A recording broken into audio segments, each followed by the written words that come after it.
నమస్తే, నేను మధు. ఇద్దరు ఐపీఎస్ల మధ్య ఫోన్ ట్యాపింగ్ వార్ నడుస్తుంది. కానీ మధ్యలో ఓటుకు నోటు అనే ఒక కేసు కూడా చొరబడింది. అసలు ఏం జరుగుతుంది, ఈ ఇద్దరు ఐపీఎస్లు ఎవరు అనే విషయం గురించి రోజు మనం చర్చిద్దాం. ప్రస్తుతం మనతో పాటు ఉన్నారు సీనియర్ జర్నలిస్ట్ సిఎస్ రావు గారు. వారిని అడిగి మరిన్ని విషయాలను తెలుసుకుందాం. నమస్కారం సార్. సార్, ఇద్దరు ఐపీఎస్ల మధ్య ఫోన్ ట్యాపింగ్ అనే ఒక వివాదం నడుస్తున్నట్టు తెలుస్తోంది. అసలు ఏంటి సార్, ఎవరు ఐపీఎస్లు, ఏంటి సార్ ఈ వివాదం? ఒకళ్ళేమో సర్వీస్లో ఉన్నటువంటి ఐపీఎస్, ఇంకొకళ్ళేమో విఆర్ఎస్ తీసుకొని బీఆర్ఎస్ పార్టీలో కొనసాగుతున్నటువంటి ఐపీఎస్. సజ్జనార్ గారు హైదరాబాద్ కమిషనర్, అలాగే Praveen Kumar RS IPS ERS తీసుకొని బీఆర్ఎస్ పార్టీలో ఉన్నారు ఇప్పుడు ఆయన. సో వీళ్ళిద్దరి మధ్య ఫోన్ ట్యాపింగ్కి సంబంధించినటువంటి ఒక యుద్ధం జరుగుతుంది. ఏంటి అంటే, ఫోన్ ట్యాపింగ్కి సంబంధించి తెలంగాణలో విచారణ దాదాపు పూర్తిగా వస్తుంది. ఆ సందర్భంగా హరీష్ రావుని అలాగే కేటీఆర్ గారిని ఇద్దరిని పిలిచి విచారించారు. ఈ సందర్భంగా అసలు దీన్ని సిట్కి నాయకత్వం వహిస్తుంది ఎవరంటే సజ్జనార్ గారు. సజ్జనార్ గారు ఎలా నాయకత్వం వహిస్తారు, ఎలా ఈయన ఓటుకు నోటు కేసుని విచారిస్తారు అనేటువంటి ప్రశ్న ఆర్ఎస్ ప్రవీణ్ కుమార్ గారు వేస్తున్నారు. ఎందుకనంటే, గతంలో ఓటుకు నోటు కేసు వచ్చినప్పుడు ఈయన ఐజీగా ఉన్నారు. అప్పుడు ఆ కేసును విచారించాల్సినటువంటి ఆయన విచారించలేదు. ఇప్పుడు అసలు ఈ కేసును విచారించడానికి ఈయన అర్హత లేదు అని చెప్తాడు. అంటే ఓటుకు నోటు కేసుకి ఫోన్ ట్యాపింగ్కి లింక్ పెట్టాడు ఆర్ఎస్ ప్రవీణ్ కుమార్. దాని మీద అనేక ఆరోపణలు చేశాడు సజ్జనార్. ఆ రోజు ఓటుకు నోటు కేసులో ఈయన సరిగ్గా చేయలేదని, ఆ రోజు సరిగ్గా చేయని కారణంగానే ఓటుకు నోటు కేసు ఇవాళ కూడా పెండింగ్లో ఉందని ఇలా రకరకాలుగా కామెంట్స్ చేశాడు. దాని మీద నేను లీగల్ యాక్షన్ తీసుకుంటానని చెప్పి వార్నింగ్ ఇచ్చాడు సజ్జనార్ గారు, ఎవరికి, ఆర్ఎస్ ప్రవీణ్ కుమార్. సో వీళ్ళిద్దరి మధ్య కోల్డ్ వార్ అనేది ఒకటి నడుస్తుంది ఇప్పుడు ఈ నేపథ్యంలో. అసలు ఓటుకు నోటు కేసు, ఫోన్ ట్యాపింగ్ వీటికి సంబంధం ఉందంటే ఉంది. ఓటుకు నోటు కేసు వచ్చినప్పుడు అదే సమయంలో ఆ రోజున ఆంధ్రప్రదేశ్ ప్రభుత్వం ఫోన్ ట్యాపింగ్కి సంబంధించినటువంటి కేసు కూడా ఫైల్ చేసింది, కంప్లైంట్ చేసింది. ఎందుకు అని అంటే, ఓటుకు నోటు కేసు అనేది ఆ రోజున రేవంత్ రెడ్డి గారి మీద పెట్టారు. అప్పుడు సెబాస్టియన్ అని ఒక అతన్ని ఎమ్మెల్సీని ఓటు అడగడానికి పోయిన సందర్భంగా ఆయన ట్రాప్ చేసి పట్టుకున్నారు ఏసీబీ వాళ్ళు. అదంతా నడిచింది.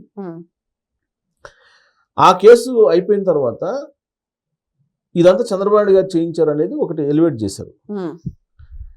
అయితే ఆ రోజు తెలంగాణ గవర్నమెంట్ కేసు పెట్టింది, ఇది ఓటుకు నోటు కేసుకు సంబంధించి.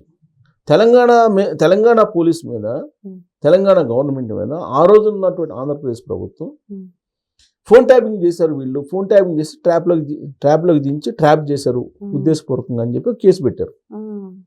ఫోన్ ట్యాపింగ్ జరిగిందంటే ఆ రోజు కూడా ఫోన్ ట్యాపింగ్ జరిగిందని చెప్పి ఆంధ్రప్రదేశ్ ఇంటెలిజెన్స్ చెప్తుంది. ఎలా ఫోన్ ట్యాపింగ్ చేశారంటే, చంద్రబాబు నాయుడు గారి హౌస్ ఇక్కడ ఉంది జూబ్లీ హిల్స్ చెక్ పోస్ట్ దగ్గర. అక్కడ దాదాపుగా ఒక 500 మీటర్ల దూరంలో ఇజ్రాయెల్కి సంబంధించినటువంటి ఒక ఆపరేటర్స్ పెట్టి ఫోన్ ట్యాపింగ్ చేశారు అనేది అప్పట్లో వచ్చినటువంటి న్యూస్. అంటే చంద్రబాబు నాయుడు గారు ఎవరెవరితో కాంటాక్ట్ అవుతున్నారు, ఎవరెవరితో మాట్లాడుతున్నారు, ఇవన్నీ ఈ ఇజ్రాయెల్కి సంబంధించిన పరికరం ద్వారా తెలుసుకున్నారు. ఫోన్ ట్యాప్ చేసి దాదాపుగా కొన్ని 100 ఫోన్లు ట్యాప్ చేశారు అప్పుడు తెలుగుదేశం పార్టీ వాళ్ళు అనేది ఆ రోజున్నటువంటి ఆంధ్రప్రదేశ్ ప్రభుత్వం తెలంగాణ పోలీస్ మీద, తెలంగాణ ప్రభుత్వం మీద కేసు ఫైల్ చేసింది. దాని విచారణ ఇప్పటివరకు జరగలేదు. ఓటుకు నోటు కేసు మాత్రం విచారణ జరుగుతుంది, సుప్రీంకోర్టులో కూడా ఉంది. ఇవాళ కూడా అంచెలంచెలుగా విచారణ జరుగుతుంది. మరి ఫోన్ ట్యాపింగ్ కేసు ఆ రోజునే కనుక టేకప్ చేసినట్టయితే ఇవాళ ఈ పరిస్థితి వచ్చినది కదా. ఆ రోజు ఫోన్ ట్యాపింగ్కి సంబంధించి విచారణ ముందుకు వెళ్ళలేదు. కారణం ఏంది, చంద్రబాబు నాయుడు గారు హైదరాబాద్ నుంచి ఆయన అమరావతికి వెళ్ళిపోయారు. ఆ కేసు ఇన్వెస్టిగేషన్ చేయాల్సింది ఎవరు?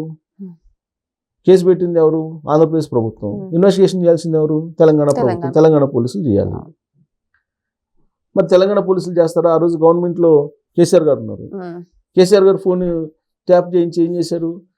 తన ప్రభుత్వాన్ని పడగొట్టబోయాడు చంద్రబాబు నాయుడు గారు అని చెప్పి ఒక స్లోగన్ తీసుకున్నారు. అందుకే చంద్రబాబు నాయుడు గారు ఇక్కడ ఉండకూడదు అని చెప్పి ఏదో సంథింగ్ వాళ్ళిద్దరి మధ్య జరిగింది. ఆయనేమో అమరావతికి వెళ్ళిపోయారు, ఈయనేమో ఇక్కడ తెలంగాణలో పరిపాలన సాగించి 2023 దాకా ఉన్నారు. సరే, ఆ రోజు ప్రారంభించినటువంటి ఫోన్ ట్యాపింగ్ని ఆపారా కేసీఆర్ గారు అని అంటే ఆపలా. ఆపకుండా ఏ స్థాయికి వెళ్ళారు? హరీష్ రావు గారి ఇంట్లో హరీష్ రావు గారి ఫోను, ఇంట్లో వాళ్ళ ఫోన్లు ట్యాప్ చేశారనేటువంటి న్యూస్ వచ్చింది. కేటీఆర్ గారి ఫోన్ ట్యాప్ చేశారనేటువంటి న్యూస్ వచ్చింది. కవిత గారు ఏం చెప్తున్నారు? అసలు అల్లుడి ఫోన్ ఎవడన్నా ట్యాప్ చేస్తాడా, ఇంతకన్నా దారుణం ఉందా అని చెప్పేసి ఆవిడ అంటున్నారు. అంటే ఇంట్లో వాళ్ళని కూడా వదిలిపెట్టకుండా ఫోన్లు ట్యాప్ చేశారు. ఎందుకు చేశారు, ఎవరి కోసం చేశారు? ఇంతమంది సెలబ్రిటీస్ ఫోన్లు ట్యాప్ చేశారు, జడ్జెస్ ఫోన్లు చేశారు, జర్నలిస్టుల ఫోన్లు ట్యాప్ చేశారు, బిజినెస్ పీపుల్ ఫోన్ ట్యాప్ చేశారు, కొన్ని వేల మంది ఫోన్లు ట్యాప్ చేశారు. విచిత్రంగా రాధాకృష్ణ గారు ఇవాళ వీకెండ్ లో ఒక పాయింట్ మెన్షన్ చేశారు. కేసీఆర్ గారి ఫోన్ కూడా ట్యాప్ చేసి ఉండొచ్చు కదా పోలీసులు. అంటే ఏదో సరదాగా అసలు ఈయన ఏం మాట్లాడతాడు, ఎవరెవరితో మాట్లాడుతున్నారు అని చెప్పి వినుండొచ్చు కదా అనే ఒక అనుమానాన్ని అట్లా రేకెత్తిచ్చాడు ఆయన.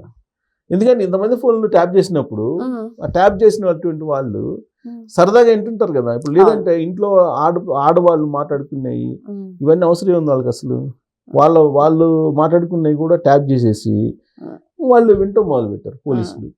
ఆ రోజు ఉన్నటువంటి ఎస్ఐబిలో ఉన్నటువంటి కొంతమంది పోలీసులు ఫోన్ ట్యాప్ చేసి ఎవరెవరు ఏం మాట్లాడుకున్నారు అనేది వినడం మొదలు పెట్టారు. ఇప్పుడు నిజంగా పొలిటికల్ ఇంటెలిజెన్స్ అయితే ఓకే, ప్రభుత్వాలను పడగొట్టడానికి ఏదైనా ప్లాన్ చేస్తున్నారు, కుట్రపడుతున్నారంటే వాళ్ళు విన్నారు, అర్థం ఉంది. ఇంట్లో ఆడవాళ్ళు వాళ్ళు ఏం మాట్లాడుకుంటున్నారు, పర్సనల్ సెలబ్రిటీస్, హీరోయిన్స్ వాళ్ళు ఏం మాట్లాడుతున్నారు, ఎవరెవరితో మాట్లాడుతున్నారు, హస్కీగా మాట్లాడేటువంటి వాయిస్లు వింటాం, ఇవన్నీ చేశారని చెప్పి వాళ్ళు రాశారు ఆయన. సో కాబట్టి కేసీఆర్ గారు ఎవరితో మాట్లాడితే అది కూడా ఎందుకు ఇనుండొచ్చు కదా అని చెప్పేసి కూడా ఆయన అనుమానం వ్యక్తం చేశాడు. సో ఆ స్థాయిలో ఫోన్ ట్యాపింగ్ జరిగింది. విచిత్రమైన పరిణామం ఏంటంటే ఆర్ఎస్ ప్రవీణ్ కుమార్ గారు కూడా ఫోన్ ట్యాపింగ్ జరిగింది అని చెప్పేసి బీఆర్ఎస్ పార్టీలో చేరక ముందు చేసినటువంటి ఆరోపణ.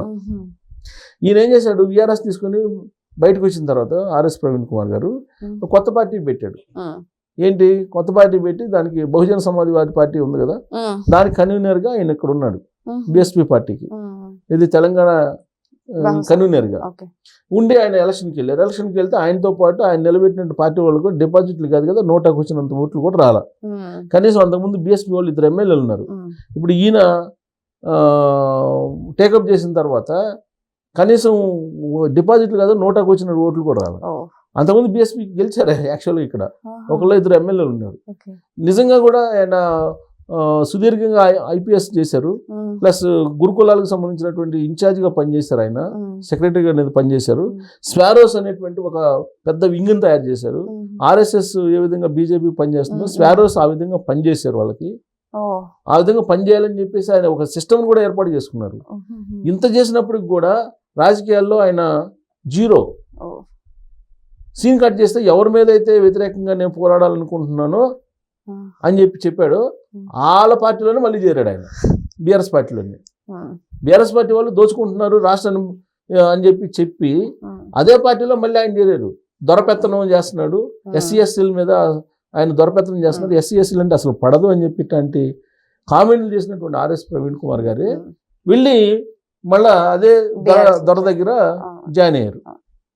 మరి ఇదే ఆర్ఎస్ ప్రవీణ్ కుమార్ గారు ఇప్పుడు ఏమంటున్నారు, ఫోన్ ట్యాపింగ్కి సంబంధించి సజ్జనార్ గారిని తప్పుపడుతున్నారు. సజ్జనార్ గారు హానెస్ట్ ఆఫీసరు. సో ఆయన ఆ రోజున ఐజీగా ఉన్నప్పుడు మరి ఇన్వెస్టిగేషన్ ఏం చేశారు ఏంటి అనేది ఆర్ఎస్ ప్రవీణ్ కుమార్ గారు ఏదో చెప్తున్నారు. అది నిజం కాదని చెప్పి సజ్జనార్ గారు చెప్తున్నారు.